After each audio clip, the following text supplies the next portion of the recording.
when we train jiu-jitsu or grappling, what are we doing? Okay.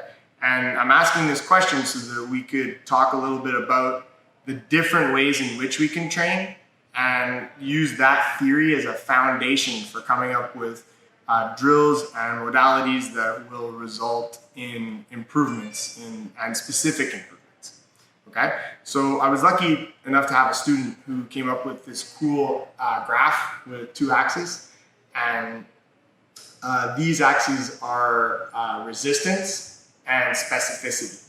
Okay, and that creates 4 squares. Okay, and inside of those 4 squares are 4 methods of training. Okay, if you have high resistance, right, and high specificity, this is a live drill.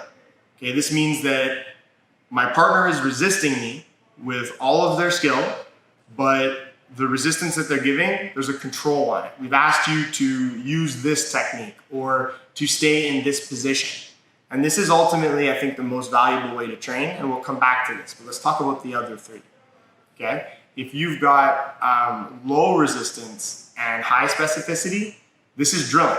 Okay, we're doing something very specific. I'm asking you to react in a certain way, and you're basically cooperating with me. And this is how I learn the tiny mechanics, the technique itself. This is how I get an understanding for how it should feel. All right.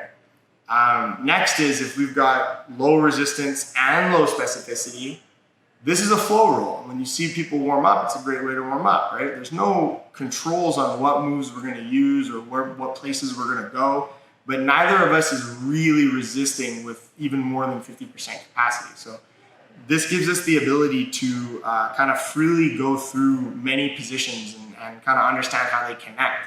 And it's, like I said, it's a great way to warm up. Okay. And then last, if you've got really high resistance and really low specificity, that's just rolling. Okay. And you can't put any more controls on it or else it wouldn't be rolling. Right. The idea behind rolling is that your partner is going to resist with the full weight of their jiu-jitsu, and you're going to attack and resist with the full weight of your jiu-jitsu with no other controls aside from like no fish hooking or eye gouging, right?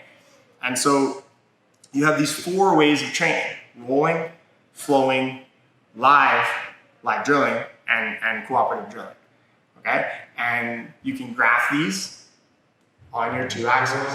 And this is just a concept. It's not meant to be the only way you can look at these things, but it's going to help you to understand that there are 4 general ways to train, right? You can flow roll, you can actually roll with no controls, you can live drill, hard training with very specific controls, or you can train very specifically with low resistance, and that's going to be drilling, and that's going to be how you add moves to your repertoire. Okay, so we'll go into some more videos and we'll talk a little bit more about how we can construct live drills, because we need to unpack that a little bit to help you get better faster.